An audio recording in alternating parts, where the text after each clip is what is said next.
185-20. This is a case that's assigned to the Honorable Peter C. Dorsey for trial. And that matter is United States of America versus Irwin A. Schiff. Is that correct? That's correct, Your Honor. And this matter is here on an indictment? Yes, it is, Your Honor. And has a copy of this indictment been given to Mr. Schiff? Yes, Your Honor, I believe he has been provided a copy. All right, fine. Your Honor, I submitted last Monday to this court and to the U.S. Attorney a motion to dismiss the indictment on 4 grounds for lack of jurisdiction. So far, the government hasn't responded to those motions, and therefore I move for summary judgment on the grounds that since I filed motions that there was no jurisdiction, that the income tax falls into none of the taxing clauses of the Constitution, that I had no liability for the tax, and the government hasn't responded to the contrary, I move that the procedures here be dismissed. Because if the government wants more time to respond, I'll grant the government a continuance. All right. Mr. Schiff, if you, excuse me, will be seated for a minute, I'll go through the whole procedure with you, and I'll explain what we're doing. Before we can proceed, Your Honor, I think we have to establish whether or not you have any jurisdiction to proceed. Now, it's very simple. I have in front of me, it's very simple. I have in front of me section, where is, I have in front of me, where is, no, not that code section.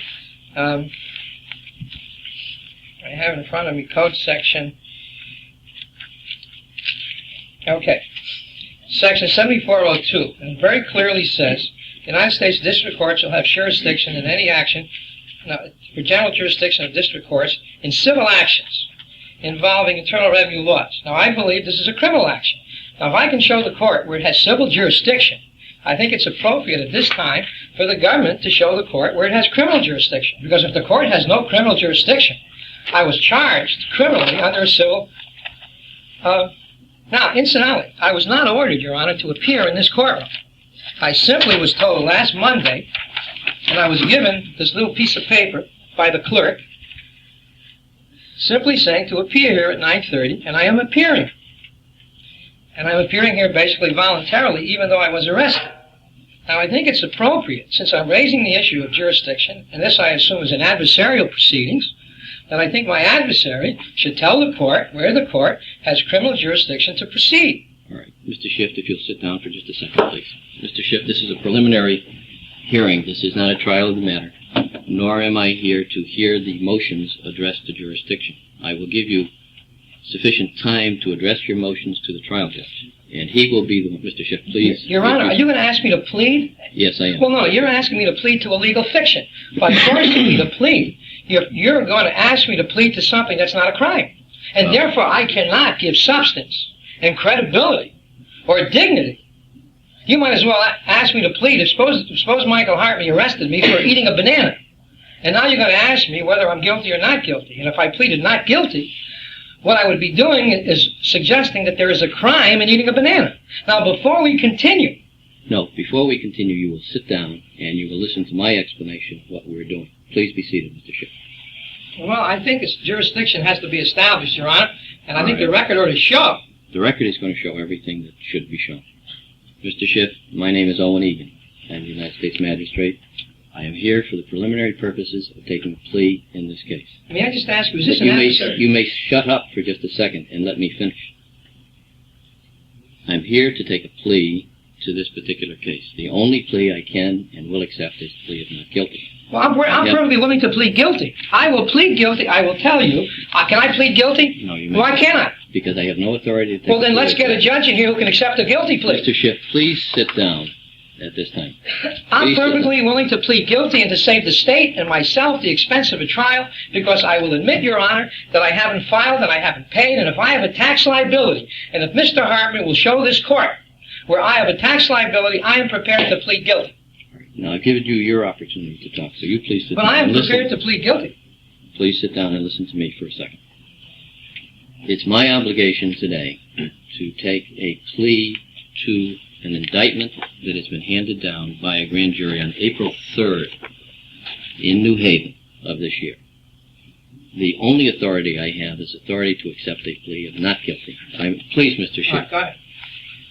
And that's the only authority that I have to do. My other obligations are to make sure that you get a copy of the charging document, that you understand what the charge is, and you understand what the maximum possible, and I underline the word possible, penalty for the charge. Now, the way that I accomplish that here is to have the U.S. Attorney explain to you and to me what the charges are and what the maximum possible penalty is. After that, then I must advise you of what your rights are. Now, I know you know what your rights are, but it's my obligation to once again reiterate them for you. And I do that for all defendants, and that's the obligation that I have. Then I have an obligation to give you and Mr. Hartmere time limits based upon the Federal Speedy Trial Act for the filing of motions, such as the motions you're talking about, dispositive motion, motion to dismiss. I will do that in accordance with the Speedy Trial Act. I have no authority to vary that, only the trial judge can vary that. I will then make some preliminary findings, competency, whether, if you have an attorney, whether the attorney has any conflict of interest. And then we will go forward, and I transfer the case to the trial judge. That's all this proceeding is about. This is a preliminary proceeding based upon the federal rules of criminal procedure. Is this proceeding an adversary proceeding or an inquisitorial one? Well, the proceeding is a preliminary procedure in the criminal process. All criminal process is adversary in nature. So it's who is my adversary in this courtroom, Your Honor? Your adversary is the United States government. Is that Mr. Hartmere? Hartmere is only an agent of the government. But he is not the represents my government. adversary, is that correct? I'm assuming he represents my adversary. He represents the government. He is the adversary. And I assume, therefore, that if I raise an issue, if I challenge, if I raise an issue before you can judge, and my adversary would have to respond. No, that's not so. Dispositive motions, and that's what you're talking about, have a time and a place. Once the plea has been entered, the dispositive motions may be filed, and they will be addressed to the trial But, Your court Honor, judge. if you're telling me you only can take a not guilty plea, I could have mailed it in on a postcard. No, the rules require that personal appearance, Rule 10, Why? Rule 11, because that's the way Congress I'm deems supposed it to, to but be this is appropriate. supposed to be a hearing, is that right? It's not a court-martial. This is a preliminary Hearing. for the purposes of taking a not guilty No, as plea I only. understand it, that it's also a hearing to take a plea if you have jurisdiction to take a plea. You see, I There's want no question in my mind whether I have jurisdiction or not. I have jurisdiction. Well, you can't. Well, where do you have it from? Well, I don't think I have to sit here and explain it to you, Mr. Schiff. Mr. Schiff, please sit down. We're going to go through the normal procedure. Your Honor, the courts have ruled that when the issue of jurisdiction has come up, I'll give you the legal sightings. It says the court will still insist that the jurisdictional facts be established or the case be dismissed. I submitted a motion, and the courts have ruled that where the court cannot assume jurisdiction, that where the issue of jurisdiction is raised, the jurisdiction must be proved. We cannot, because jurisdiction cannot be assumed, but must be clearly shown. Brooks versus Yalke, 200 Fed 2nd, 663. Sir, you cannot assume jurisdiction, Your Honor. When I am raising the issue of jurisdiction, the government must prove jurisdiction. For the preliminary purpose of this hearing, I'm denying your motion if that's what you want. Well, what? I have jurisdiction. I will proceed. We're You going haven't proved. forward. On what basis? I don't have to prove anything to you, The Mr. Schiff. case law is you have to prove it, Your Honor. Your Honor, may I ask you one question? If I can very clearly say, Your Honor, you have civil jurisdiction pursuant to Section 7402, why don't you simply ask Mr. Hartmere to tell you where you have criminal jurisdiction? Isn't that a simple matter? I think I explained this to you before. The dispositive motions must go to the trial judge. The trial judge is the only one who can rule on dispositive Well, then let's get a motions. judge in here. Then, if Mr. you're not Schiff, you are not running the court. We will run the court in the normal way that it's always been run, under the laws and under the Constitution of this country. Your Honor, I wasn't Mr. in Schiff, court. sit down. A court is an Mr. attempt to find the Hartmere, truth. at this time, will you explain to Mr. Schiff what he is charged with in the indictment and what the maximum possible penalty is for each of the counts? Yes, Your Honor. Your Honor, the indictment is a 4-count indictment. Count 1 charges that during the calendar year 1980, Let me get the Schiff attempted to evade his personal income tax due and owing to the United States. pursuant to what section of the code, Your Honor? Pursuant to what Mr. Schiff, please be quiet. Mr. Hartmere will explain this to you. At that time, I will ask you whether you understand it or not. If you don't understand it at that time, I will get a further explanation for you. Let me get my. Do I have a copy of the indictment? Do I have a copy? Was a copy of this I believe indictment it was given to provided to Mr. him when he... Do you have an extra copy? Was he, now, where are you reading? He was required by law. All right, Mr. Schiff, please Okay, be quiet. And He's got do it you have in a front of copy of him the now. indictment? All right. Yeah. Mr. Read slowly, Hartman, Mr. Hartman. I'm not asking Mr. Hartman to read the indictment to you. I will do that. I'm asking Mr. Hartman to explain the charge and the possible consequences of that charge. Again, Your Honor, the indictment is a 4-count indictment. Count 1 charges that during the calendar year 1980, the defendant, Irwin A. Schiff, attempted to evade personal income taxes due and owing to the United States of America in violation of Title 26, United States Code, Section 7201. That is punishable by 5 years imprisonment and or a fine of $10,000 together with the cost of prosecution. Your Honor, may I ask questions while I'm reading? No, wait till he finishes, then I'll allow you to ask. Count 2 charges attempted income tax evasion in violation of Title 26, United States Code, Section 7201, for calendar year 1981. That also is punishable by 5 years imprisonment, a fine of $10,000, together with the cost of prosecution. Count 3 charges a violation of attempted income tax evasion for the calendar year 1982, in violation of Title 26, United States Code, Section 7201. That is punishable by 5 years imprisonment, a fine of $100,000, together with the cost of prosecution. Count 4 charges that the Irwin A. Schiff, being the responsible officer, failed to file a corporate income tax return for Irwin A. Schiff, Inc., in violation of Title 26, United States Code, Section 7203. That's punishable by 1 year imprisonment, a fine of $10,000, together with the cost of prosecution. Mr. Schiff, do you have a copy of this indictment? Yes. And you've heard Mr. Hartman explain the indictment to you. Yes. Is Do I there have some anything- questions? Well, I want to have some questions. Mr. The Schiff, question is- there anything other than constitutional Oh, questions or pardon me? jurisdictional questions? Do you Oh, understand absolutely. the nature of the charge? No, I don't. All right. No, I don't. I'll tell you why. Because the charge states that I failed to file, first of all, he said I failed to file a return. Now, Section 7203 doesn't mention anything about income tax returns. Now, I failed to file a return pursuant to what section of the Internal Revenue Code? He told you. No, he's charging me with Section 7203 says anyone who fails to file a return. Schiff, Now, let me just a point out. Mr. Schiff, wait just 1 second. What you're trying to do is argue the case in front of me. No, I'm not. There's no sense in doing that. I have no authority. I will Rule. plead guilty. Well, then, I don't want a guilty plea. why not? Because I cannot accept. Well, then let's get a judge and he can accept the guilt. You Why have- should I be put to the expense? I can't afford a trial, Your Honor. Do you want to plead guilty? For the I will counts plead. that are I here? will plead guilty if the government will show me where in the code I was liable for the tax. No, so you don't want to plead guilty. What you want to do is argue Oh, no, about the charge. Is what you want to do. No, It's not plea I of do guilty. not want to argue. I'm perfectly willing to plead guilty. I did not file a tax return. I did not pay an income tax. However, Section 5684 of the Internal Revenue Code says, for a penalty for attempt to evade and defeat any tax imposed by Section 7201, or for a penalty for willful failure to file Section 7202. In other words, it's cross-referenced. It is saying, for violation of Subtitle E taxes, see Section 7201 and Section 7203. Now, I was not charged with not paying an excise tax, but a Subtitle A tax, an income tax. Now, where in Subtitle A does it say, for failure to file or not pay an income tax?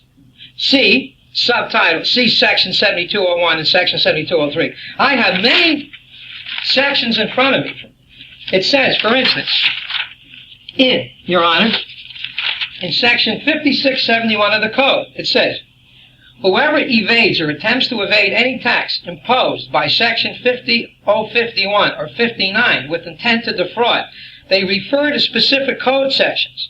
Now, in Section 7203, which I was charged with, or in Section 7201, it says anyone who evades a tax, but it doesn't say what kind of a tax I am evading. Does Mr. Hartman suggest I'm evading an alcohol tax? All right, Mr. Schiff, you're just back at the same thing all over again. Well, why don't you ask him where in the... No, I'm not going to ask him any more about that. Well, you just want a guilty. You want a not guilty plea I from me. want a not guilty plea. That's all you want from me. That's all I want. So why not just mail it in by postcard? because that isn't the way that the Oh, law prescribes that it has to be The done. law prescribes a hearing, Your Honor. You don't want me to be heard. You just want to you want me to plead not guilty to a fiction. That's what you want. If it's a fiction, then you have your ability. I'm not going to plead. I'm perfectly prepared Mr. to Schiff, enter are a you plea. willing to listen to anybody else except yourself talk? Well, I'm raising matters of All right, substance.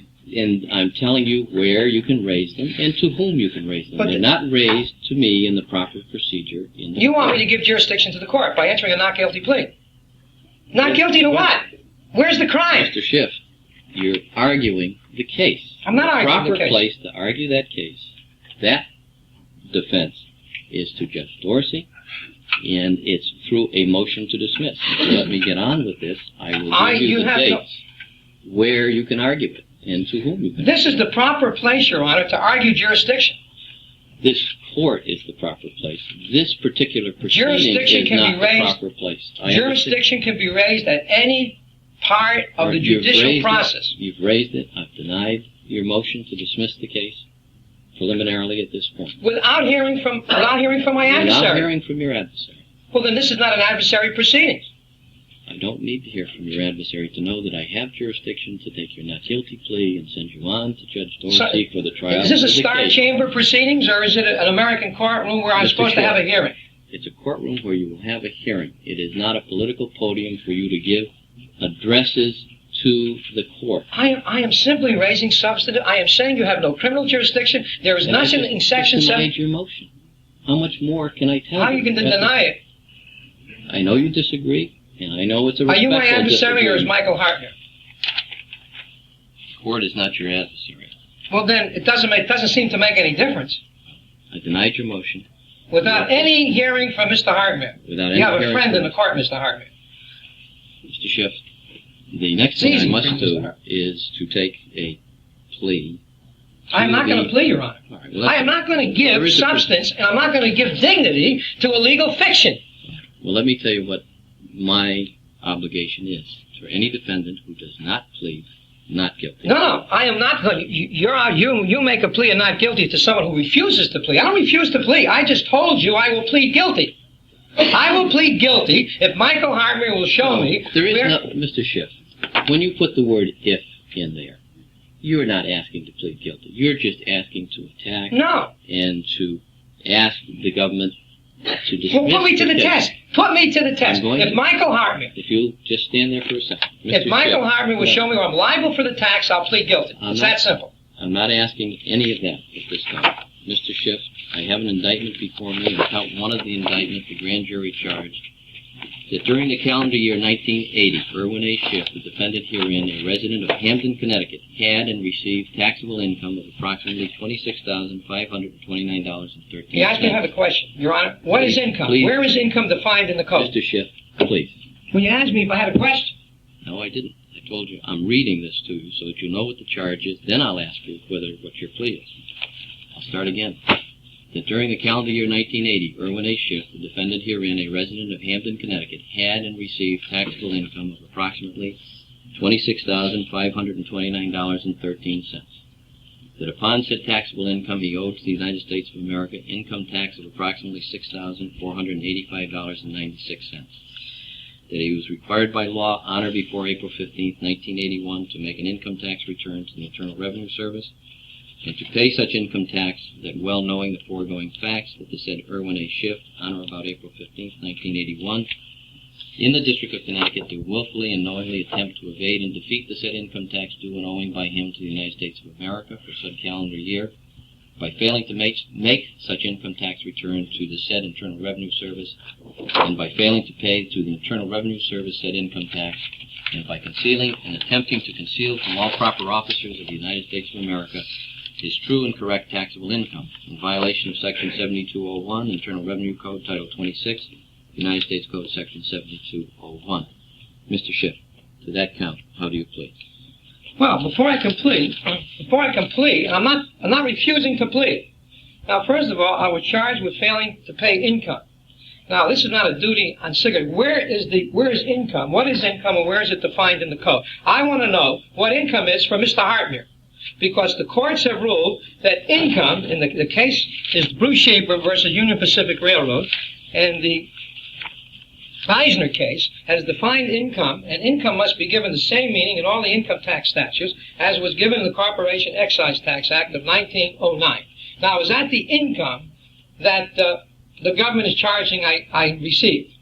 In other words, what is the definition of income, and where is it in the code? What you're doing at this point is asking for discovery. I'm not asking for discovery. You were saying to me if I had any income. Now, Your Honor, I'm asking you what income. What are you talking about? Do I have wages? Do I have dividends? Mr. Schiff, you understand that this is an indictment from a grand jury. Well, the grand jury didn't know what income was, and Michael Hartmere lied to the grand jury about what income is. And if that's what he did, then you are... As a matter of fact, he's guilty of prosecutorial misconduct. I offered to come in front of the grand jury. Why didn't you have me in front of the grand jury, Michael? All right, Mr. Schiff. No, I want to know what income is so I can Mr. plead. Schiff, what is income? You're asking me to plead is whether I had income. I'm asking you to plead to the charge that's been leveled against you by You know what income is, Your Honor? 23 citizens of the United States. Not by Mr. Hartmere, but by a grand jury. Oh, they didn't know what income is, and Michael Hartmere doesn't. He knows what it is. What is your plea to that count, Mr. Schiff? First of all, no, Mr. Schiff, he said I owed a tax. You're just asking me that I owed a tax. Mr. Schiff, I'm going Pursuant to interpret... to what section? Mr. Schiff, I am going to interpret your argumentative mood to be a plea of... You have no right. Refuse to plead. I'm not refusing to plea. I want to clarify. For you on count one, of not guilty. No, sit down and shut up. Just a second, Your Honor. Sit down. Let me file that motion. Let me take that motion. I'm filing a motion, Your Honor, for you to disqualify yourself because you are not objective, and I demand to have... Mr. Schiff, sit down. I'm submitting a motion to the court. Marshal to... I'm submitting a motion to the court.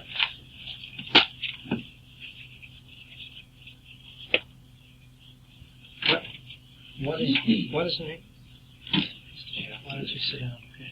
I want you to... You may hand the motion up. I'll The have a marshal motion may to hand the the court. motion. What is your name? What is the name of the magistrate? What is your name, sir? It's Egan? Egan? What is the name of the magistrate?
Motion is denied. Will be filed. How can you deny a motion to disqualify yourself? Doesn't have to be heard by another judge. Here's the affidavit. I have the affidavit. 2 copies. Well, I have to get... I'm not sworn to. Well, you want to take my... Right, I came in, I didn't have time. I'll swear to it. Let me swear in front of you that the affidavit is correct. You can take my... You had it all prepared before you even came in. That's right. I didn't file it right away, though. That's up to you to file whatever you want. Okay, I've so... already got the papers. You want to take my... You want me to swear it's true? Can you take my oath? No. You can't take my oath. As a matter of fact... Just please sit down. I am going to give... I just want to file this with you also, sir. This is a complaint which you can take pursuant to Rule 3, charging Michael Hartman. When you get this back to Mr. Schiff, he can file the proper procedure, not in open court at this time. All right, Mr. Schiff, we're going to continue. I know you're trying to do your best to aggravate the court and to disrupt this proceedings if you can. I am trying to get a hearing. This is not... You just want me to come in here and plead guilty to something that's not a crime. And as I said, I have interpreted the position that you are taking is a refusal to enter a not guilty plea. Your Honor. That's my interpretation. Well, Mr. your Schiff, interpretation, I'm perfectly willing to You can argue plead. my interpretation to the trial First court of all, judge. Mr. Schiff, please be quiet at this time. Let me just make one No, point. that's it. I've heard enough, Mr. Schiff. We're going to continue with the plea. I am directing the entry of a not guilty plea to count 1. Count 2 of the indictment, Entering a Mr. not Schiff. guilty plea. That during the calendar year 1981, Irwin A. Schiff, the defendant herein, a resident of Hamden, Connecticut, had and received taxable income of approximately $19,635. That upon said taxable income he owed to the United States of America. Your Honor, may I just owed pursuant to what section of the code? Michael Hartman says I owed a tax. Mr. In the Schiff. indictment. Mr. Schiff, Just ask Michael Hartman. Mr. Schiff, I've tried to give you a lot of latitude. If you will please be quiet and let me finish my job, and when the proper time comes, you will have the opportunity to address the right judge at the right time regarding the charge. What you're arguing is the charge. Michael And you're Hartman arguing hasn't the said motion- 2 words all morning. He didn't even have to show up. The grand What'd you bother jury- showing up for, Michael? Mr. Schiff, the grand jury is the one that has spoken. And He I'm trying hasn't. to get The grand you jury to hasn't answer spoken. Michael to- Hartman confused the not- grand jury. He didn't want me to appear in front of the grand jury. He lied to the grand jury. Mr. Schiff, without arguing with you, if you weren't there, how do you know what he did to the Because I know he lied. You know how you can tell when Michael Hartman lies? When his lips are moving. You're bordering on getting to the point where it's going to be contempt of court, Mr. Schiff. Did you get that in the record? All right, we'll start again on count 2. During the calendar year 1981, Irwin A. Schiff, the defendant herein, a resident of Hamden, Connecticut, had and received taxable income of approximately $19,635. That upon said taxable income he owed to the United States of America income tax of approximately $3,246.09. That he was required by law on or before April 15, 1982, to make an income tax return to the Internal Revenue Service, and to pay such income tax that, well knowing the foregoing facts, that said Irwin A. Schiff, on or about April 15, 1982, in the District of Connecticut, did willfully and knowingly attempt to evade and defeat the said income tax due and owing by him to the United States of America for the said calendar year by failing to make such income tax return to the said Internal Revenue Service, and by failing to pay to the Internal Revenue Service said income tax, and by concealing and attempting to conceal from all proper officers of the United States of America his true and correct taxable income, in violation of Section 7201, Internal Revenue Code, Title 26, United States Code, Section 7201. And Mr. Schiff, to count 2, what is your plea? Let me explain. In Section 4404 of the Internal Revenue Code, Your Honor, it says each person who is engaged in the business of accepting wagers shall be liable for and shall pay the tax. Those are wagering taxes. Now, in Section 5703 of the Internal Revenue Code, it says, the manufacturer or importer of tobacco products and cigarette papers and tubes shall be liable for and shall pay the tax. Now, on the Privacy Act notice that appears on a 1040 return, it says, you must file a return or statement with us for any tax you are liable for. Do you want to see it? Okay, now the code establishes many taxes for which one can be liable. You read from the indictment that I was liable, that I owed a tax. In order to owe a tax, I must be liable for the tax. Now, Section 7203 doesn't identify income taxes. It doesn't identify tobacco taxes, alcohol taxes. However, the code does, and the code lays out numerous liabilities for taxes. The Privacy Act, on a 1040, says I must file a return for any tax I am liable for. It's very clear. Now, I didn't file a tax return, and if I was liable for a tax, and I didn't file the return, I'll plead guilty. All I'm asking you is to ask the government what section of the code made me liable for and owed the tax as contained in the indictment. Now, that's not a difficult question. You just said that in the indictment, Michael Hartman said I owed a tax. No. Yes, he did. I did. No, wait a minute, Mr. Schiff. I did not say that Michael Hartman said you owed a tax. Well, he told the grand jury. They couldn't figure it out on their own. All right, now you're going to let me answer. Yeah. What I said to you is that the grand jury, 23 individual citizens of the state of Connecticut under the United States of America, sat in session, and they are the ones who are charging you with violating this section. Now, if they are wrong, then you will have your opportunity to address that to the district. Well, what section? But Michael Hartman had to bring. I am saying Michael, the indictment said that I owed a tax. All I want to know is what section of the code, said I owed a tax. Let me read you section 5703. It says the manufacturer or importer of tobacco products and papers and tools shall be liable for and shall pay the tax. Now, where does it say in the code that those people who have income shall be liable for and shall pay the tax?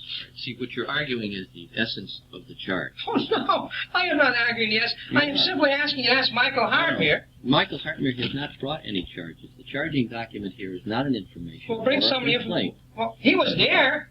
He was there. I don't know whether he was there or he wasn't there. I don't know who was in front of the grand jury. But Yeah. I do know that 23 citizens of this state Well, have said that you'll have the opportunity to prove before the trial judge. But I can't. You're asking me if I understand the charges. You just read to me that the indictment said I owed a tax. Now, I can't find, Your Honor. I just read to you saying that not the indictment said you owed a tax. It's Yes, you saying did. you owed and didn't pay it. I owed it. Well, if I owed a tax, All right, then you have, where do I owe an income tax in the code? either by motion or trial, you'll have the right to raise No, that. but- That's a no, no. defense. What- That's not what goes on here today. This is just a not guilty. Well, you're asking me if how can I plead? Wait a minute. Do I have a right to plead guilty, Your Honor? You have a right to plead guilty. Yes, Okay, you do. okay. As charged. Yeah. Well, And if I not owe with it, some explanation or some other if thing I added owe to the it. tax, I'll plead guilty. Then you'll have the right to do that. Okay. Where do I owe the tax in the law? Where does the law say I owe an income tax? See, all you want to do is argue about the charge. I'm not arguing. I'm just raising an issue. You're the one who's arguing. I'm not arguing at all because I I'm am going to simply- interpret your argumentative mood, and what you're trying to do is really a plea of not guilty, and that you want this matter dismissed, which can be done if you do I it through filed the a proper motion. channels. The motion will be heard by Judge Dorsey. Let me ask you something, Your Honor. There are 3 taxing clauses in the Constitution. 3 taxing. Let me ask you something. Can I be guilty of a crime? Can I be guilty of a crime that's not contained I'm not here within... to answer questions about the Constitution or the taxing code or anything like that. I'm here to take a not guilty plea and allow you to go forward so you may raise these No. issues at the proper time and the proper place. The Garner case, the Supreme Court in Garner, Your Honor, I have the whole case here. All right, The Supreme Mr. Schiff, Court... you don't have to read that to me. Okay, the information revealed in the preparation and filing of an income tax return is for the purpose of Fifth Amendment, the testimony of a witness. Now, are you going to ask me, can I be compelled to be a witness against myself? Now, all information on a tax return can be turned over to the Department of Justice. It says right here, Your Honor, it says right here in Section 6103 of the Code. You understand, Mr. Schiff, you're just arguing the case. Well, can I be required to file a tax return and Michael Hartman Mr. use the Schiff. information from that return to determine my civil or criminal liability? Are you saying, do you Mr. want me to Schiff, plead? All right, Mr. Schiff. Do you want me to have plead? There is a proper place and a proper time and a proper place. This is to it. make those no, it is This not. is it. It is not. Are you asking me to plead? Are you asking me to plead to the crime of refusing to be a witness against myself? No, I'm asking you to plead to count 2 of this indictment. But if I which filed is grand jury charging you with a violation of Title 26, United States Code Section 7201. How do you Well, where plead does to it that? say in Section 7201 that I can I be will guilty take of? his argument as to be a not guilty plea. I'll interpret it as a not guilty plea. We'll enter on the record a plea of not guilty to count 2. Michael, you could have stayed home. What'd you get up for? Count 3, Mr. Schiff. During the calendar year 1982, the grand jury charges that Irwin A. Schiff, the defendant herein, a resident of Hamden, Connecticut, had and received taxable income of approximately $90,872.45. That upon said taxable income, he owed to the United States of America income tax of approximately $39,407.31. That he was required by law on or before April 15, 1983, to make an income tax return to the Internal Revenue Service and to pay such income tax that, well knowing the foregoing facts, the said Irwin A. Schiff, on or about April 15, 1983, in the District of Connecticut, did willfully and knowingly attempt to evade and defeat the said income tax due and owing by him to the United States of America for the said calendar year by failing to make such income tax return to the said Internal Revenue Service, and by failing to pay to the Internal Revenue Service said income tax, and by concealing and attempting to conceal from all proper officers of the United States of America his true and correct taxable income, in violation of Section 7201 Internal Revenue Code, Title 26, United States Code, Section 7201. Your Honor, Mr. you Schiff. just read that I was required to file pursuant to what section? Well, Mr. you Schiff. said I was required to file a Mr. tax Schiff, return what I pursuant read to one you section. was a charge leveled against you. But a how can I grand jury. plead? How can I plead that I was guilty or not guilty for filing a return when you didn't tell me the code section requiring the filing of that return? Again, What code that's section? a dismissal argument. It's And not a that should be- dismissal. I cannot plead, Your Honor, because you're not telling me what section required me to file a tax return. Now, if there's a section, oh, hey, let's hear it. Let's hear it. All right. Ladies and gentlemen, this is a courtroom. This is not a theater, even though Mr. Schiff deems to try to use it as a theater. And I will not put up with any disturbances from the audience. If you behave yourselves, you're more than welcome to stay here. If you do not behave yourselves, then I will ask the marshals to clear the courtroom. Please behave yourselves so that we can conduct this with some dignity. Mr. Honor, at this point, the government would move that the court enter a plea of not guilty pursuant to Rule 11A1 for Mr. Schiff to count 3. I think the record is abundantly clear that he has no intention of entering a plea this morning. It could also be read in the court enter a plea form. I think whatever. You're asking me to plea, Your Honor, when the indictment said I refused to file a return. I asked you pursuant to what section of the code. You refused to tell me. The indictment said I refused to pay a tax, and I asked you pursuant to what section of the code I was liable for the tax. I asked you, and now those are two basic questions. The indictment doesn't say what section of the code required me to file a tax. As a matter of fact, the government, in its Privacy Act notice, says I can only required to file a return for a tax that I am liable for. Now, Section 7203 doesn't specify, and the indictment doesn't specify the code section that makes me liable for the tax that I am alleged to have evaded. Now, I'm simply so I can plead. I'm simply saying to you what You're not section. simply saying anything to me, Mr. Schiff. What you're doing is making a speech for the audience. I'm not But making a speech, Your Honor. what is written has been written by the grand jury. I have no right to change it, no right to do anything with it except ask you to plead. I cannot plead for filing a tax. I cannot plead, Your Then Honor, under- on whether or not I didn't file a tax return or pay a tax Then under when the rule, charge. I will enter a plea of not guilty to count 3. We will now You know- proceed to count 4. That during the fiscal year ended August 31st, 1981, Irwin A. Schiff, the defendant herein, was the president and responsible officer of Irwin A. Schiff Incorporated, a corporation not expressly exempt from tax, with its principal place of business at Camden in the District of Connecticut. And by reason of such facts, Irwin A. Schiff was required by law, after the close of the fiscal year ended August 31st, 1981, in honor before November 15th, 1981, for and on behalf of said corporation, to make an income tax return to the District Director of Internal Revenue for the Internal Revenue District of Connecticut at Hartford, in the District of Connecticut, or to the Director, Internal Revenue Service Center, Northeast Region, Andover, Massachusetts, stating specifically the items of the corporation's gross income and the deductions and the credits allowed by law, that well knowing all of the foregoing facts, Irwin A. Schiff did willfully and knowingly fail to make said return to the said District Director of Internal Revenue, to the said Director of Internal Revenue Service Center, or to any other proper officer of the United States, in violation of Section 7203, Internal Revenue Code, Title 26, United States Code, Section 7203, to that count as charged by the grand jury. How do you plead? I'll tell you how I'm going to plead. I have in front of me, Your Honor, a trial transcript of the trial that was conducted right in this courtroom. Michael Hartman was in the courtroom, and Judge Clary ruled, and I have it on page 99, the court ruled that income tax form was filed voluntarily. Now here is Judge Clary ruling in this very courtroom, because when I was tried the last time, Michael Hartman went to introduce my 1973 tax return and used it against me. When I objected to the introduction of that return on the ground that I believed I was required to file a return in 73, and therefore the court was going to use compelled testimony against me, Judge Clary ruled, didn't he, Mr. Hartmere, that the return was filed voluntarily. So therefore I didn't file tax returns because Judge Clary told me that they were voluntary. And Michael Hartmere heard it. So how can Michael Hartmere direct the grand jury to say I was guilty of tax evasion because I didn't file something that he was told was done voluntarily. Now, can you explain to me, Your Honor, how I can be charged with not filing a tax return when Judge Clary...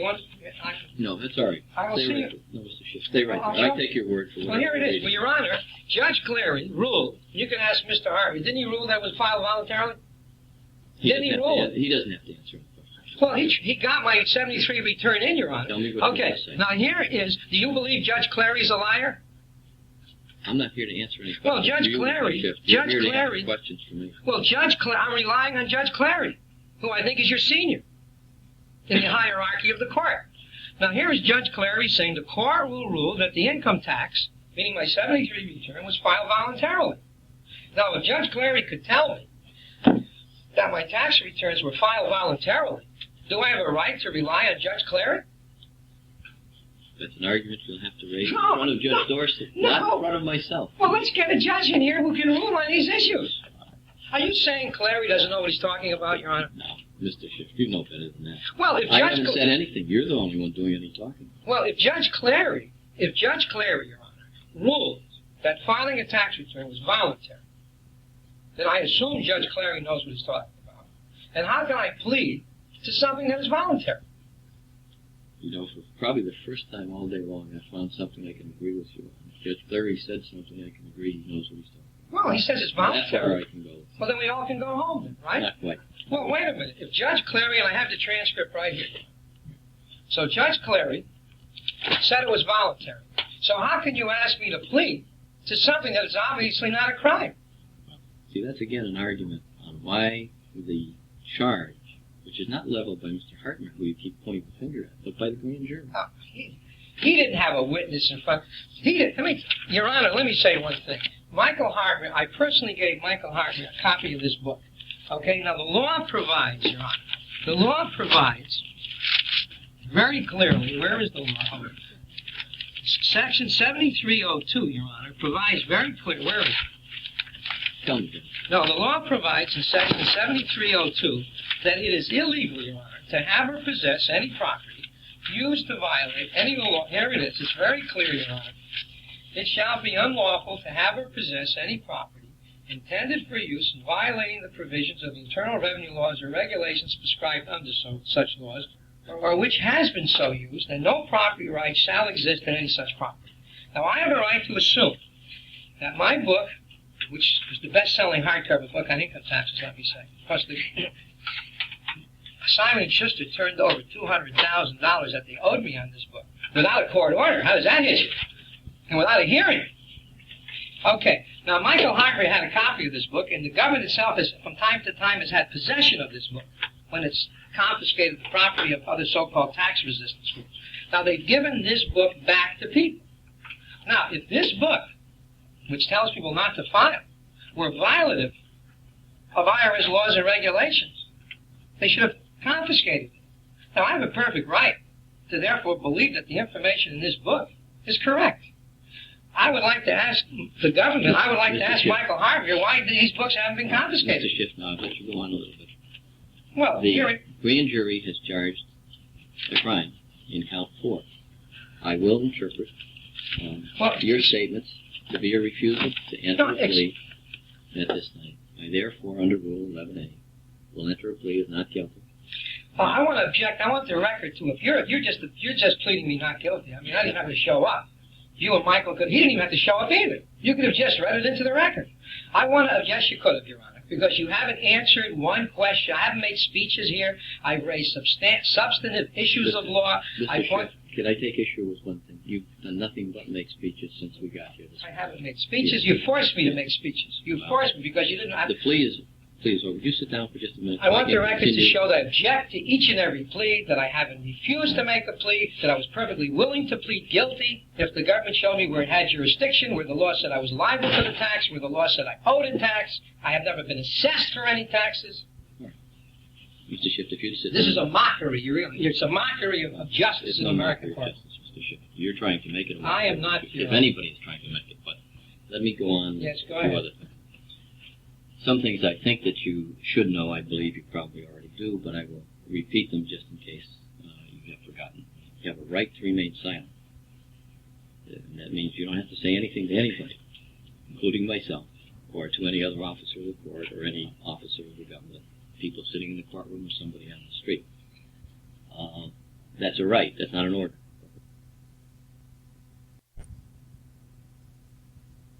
It's a right for me. But you have to know that if you give that right up, if you say anything to people, and that material gets back to the government prosecutor would have a moral and a legal obligation to use any material that he has in his possession for the prosecution of this case. What I'm saying is that anything you say can and probably would be used against you in the prosecution of the case. I know Michael Hart will use everything I say or I don't say against me, so that's no surprise. You have a right to an attorney, and there are two gentlemen sitting with you at your table. I'm not sure whether either or both are attorneys. Would you mind identifying them for me? Dick Vitti is an attorney from Atlanta. He doesn't file or pay income taxes either.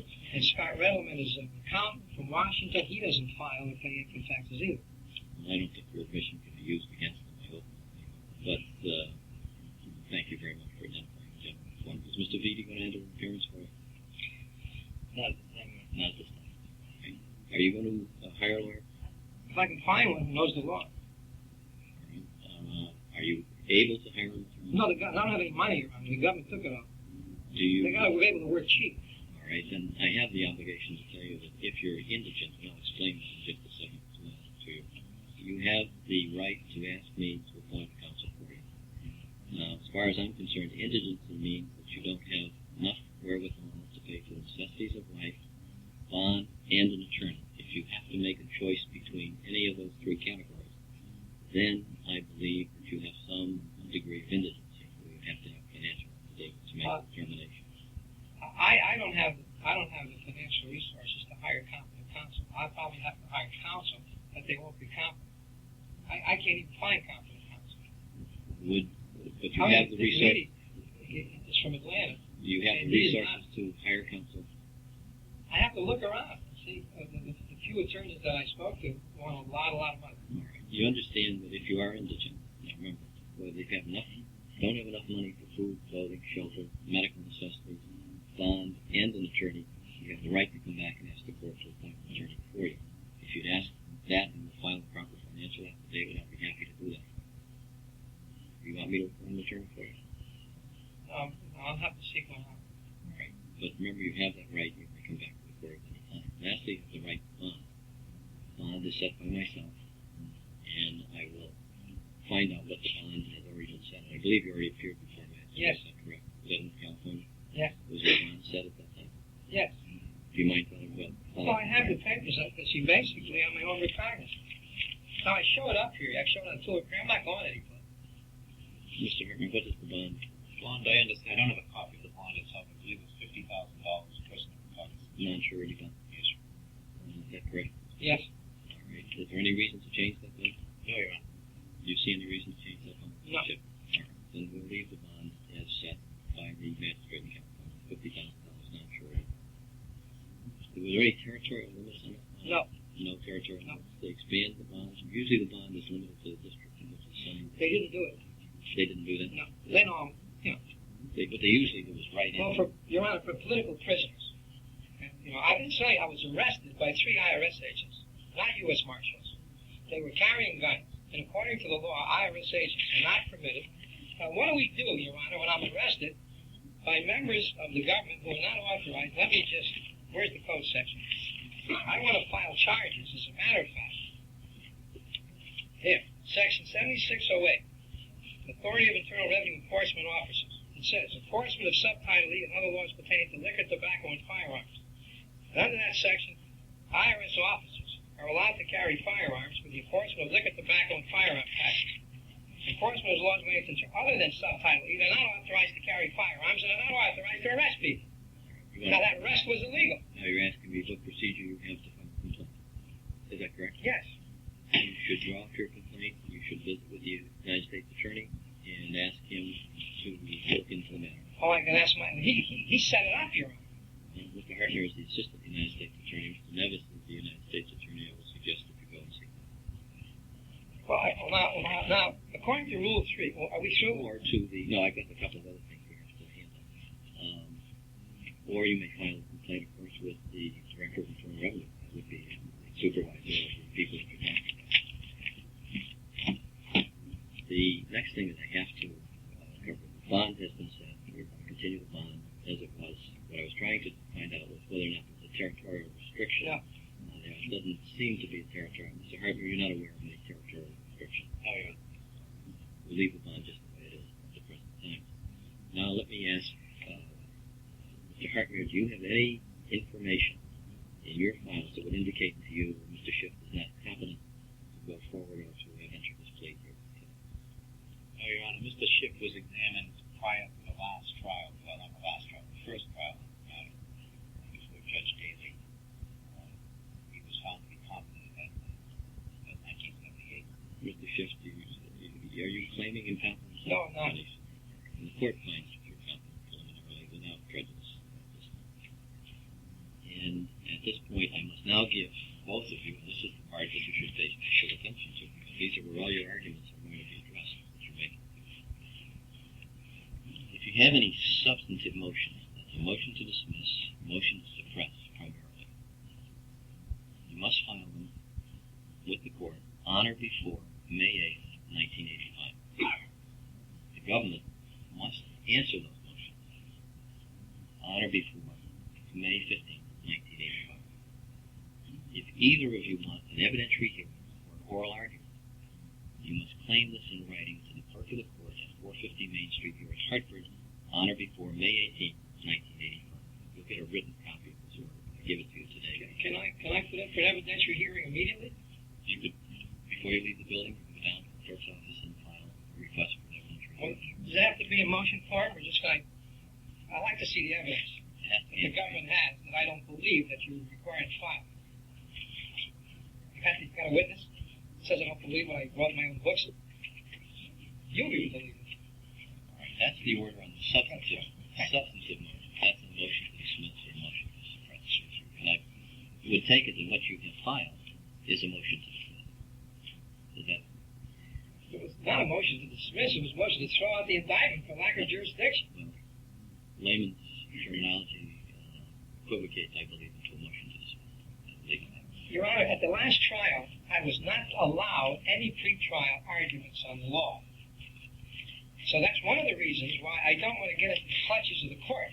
Because at my last trial, when I wanted to argue issues of law, I was not given one pre-trial argument. As a matter of fact, I filed motions to dismiss on the grounds that the income tax is neither direct or an indirect tax. Mr. Hargrave didn't even respond to the motion, and my motion was denied. Given you the That's why, you see, I try to avoid getting on the hook, Your Honor, because I've discovered that once you get on the hook, it's a stacked proceedings. I'm trying to give you a format to follow. All right.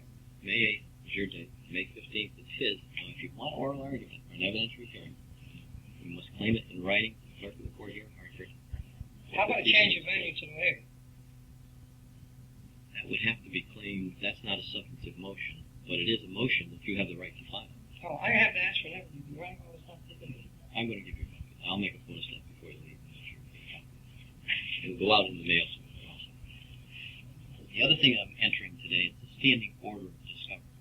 It's best read for the details that are in there, but let me give you a couple of dates from there so that you really have. I'll give you. The standard order requires within 10 days from today's date that you must have a conference with the U.S. Attorney's Office, at which time the U.S. Attorney's Office has an obligation to turn over many items to you. There are 13 categories of items that must be disclosed to you at that particular time. It appears to me to be the old boilerplate motion for discovery that produced most of the government's files. It made it almost. Will I get a copy of that? Yes. And you'll get a copy of this and you'll see what the government is required to do. And that is, I will also be told the witnesses that have personal knowledge Well, who number 9, testified with respect to their personal knowledge that I attempted to evict. this number 9 says, I'll just read it to you, it's best if you read these yourself with your counsel. It says a list of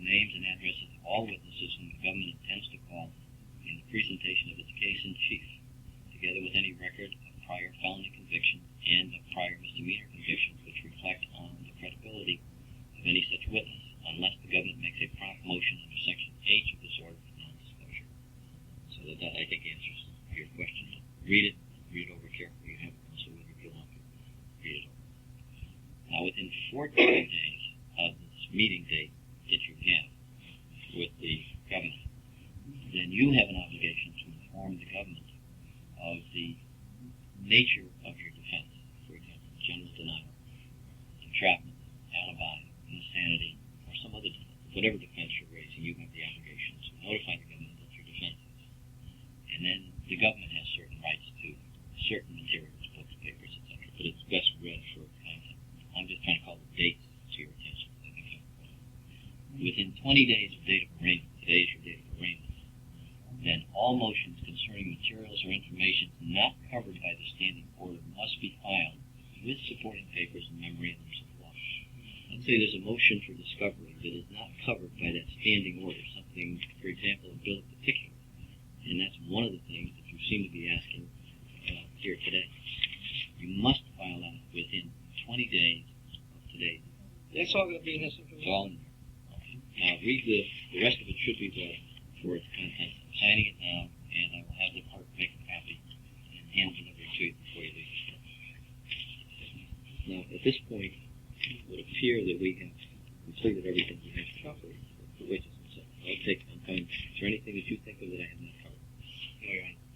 Mr. Schiff, is there anything you think of I haven't? I want the record to reflect that my view and my understanding of the law, an arraignment procedure is a hearing. It's just not an automatic hearing where one simply goes in and pleads not guilty to a legal fiction. If I have substantive matters of law in which I point out that I've been charged criminally under a civil statute and I can find nothing in the law that gives this court jurisdiction, when I can find nothing in the code that says Section 7201 and Section 7203 that I was charged with violating, when it doesn't specifically mention income taxes, and there's nothing in Subtitle A that says Subtitle F relates to Subtitle A, and where the magistrate doesn't demand that the government shows you, where I've been charged with not paying a tax, and I can't find any place in the law where there's a section that makes me liable for income taxes, and where the government does not produce the section of law that makes me liable for income taxes, where the government doesn't produce the section of law that says I must pay an income tax, then I suggest that there's no way I can plead guilty or not guilty.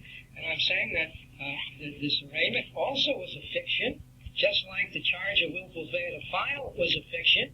When I point out to the court that Judge Clary in this very courtroom said that filing... You don't mean in this court. You mean No, in it this was in courthouse. this building, in this courthouse.